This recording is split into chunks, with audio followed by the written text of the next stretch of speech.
وَأَنَّهُ هُوَ رَبُّ الشِّعْرَىٰ شعرا ستارہ ہے، اس کا رب بھی وہی ہے۔ اس کا حوالہ دینے کا خاص مقصد ہے، بڑے مقاصد ہے، لیکن مجھے ایک سمجھ آیا، اس کے پیچھے رسول پاک علیہ السلام کا ایک ماجرا بھی ہے۔ یہ شعرا ستارہ کون سا ہوتا ہے مجھے نہیں پتا کون سا ہوتا ہے، ہم ستاروں میں رہے ہی نہیں۔ ایک زمانہ تھا کہ ستاروں کا علم ہوتا تھا، لیکن اب میں کون سا بتاؤں، وہ آج بھی ہے، شعرا آج بھی ہے، اور دب اکبر آج بھی ہے، دب اصغر آج بھی ہے، وہ جتنے ستارے کل تک حضور کے دور میں تھے آج بھی ہیں، پہچان نہیں ہے، علم نہیں ہے، مجھے نہیں معلوم شعرا ستارہ کون سا ہے۔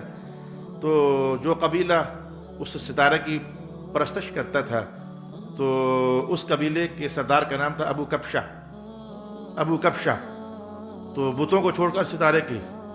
تو میں اب طلباء جو تشریف فرما ہے، جو علماء فارغ التحصیل تشریف فرما ہے، میں صحیح بتا رہا ہوں کہ سرکار دو عالم علیہ السلام کو کافروں نے ابو کبشہ کہا۔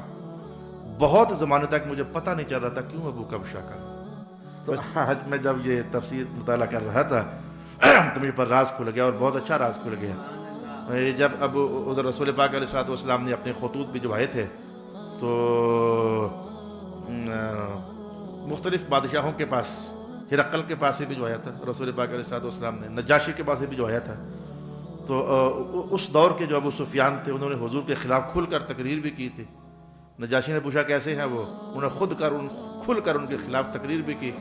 پھر نجاشی نے کہا نہیں میں پوچھتا ہوں پھر بتاؤ اس معاملے میں کیسے ہیں، اس معاملے میں کیسے ہیں۔ اب کہنا سچ سچ بتانا۔ اب جو بات بھی کہتے تھے ابو سفیان کہتے مجھے سچ بولنا پڑ رہا تھا، وہ ساری باتیں حضور کے حق میں جا رہی تھیں۔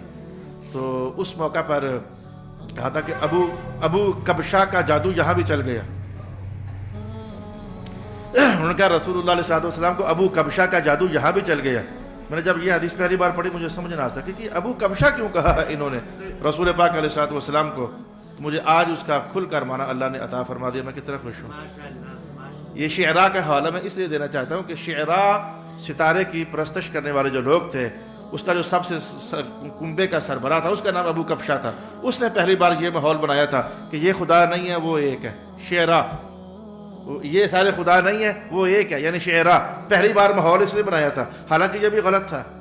تو پھر جب حضور پاک علیہ السلام نے بھی اعلان کیا نا یہ سارے خدا نہیں ہے وہ ایک ہی، پر شعراء نہیں وہ رب ہے، تو ماحول کچھ ملتا جلتا سا ہو گیا۔ یہ سارے خدا نہیں ہے وہ ایک ہے، اس نے یہی کہا تھا، اگرچہ ادھر اور ادھر دونوں غلط کہا اس نے۔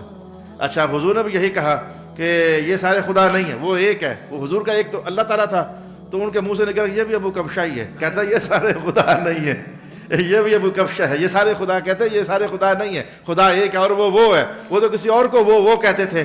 اچھا طلباء کو سمجھ آیا کہ اس شعراء کی تفسیر آپ پڑھیں، وہاں آپ کو یہ مضمون مل جائے گا۔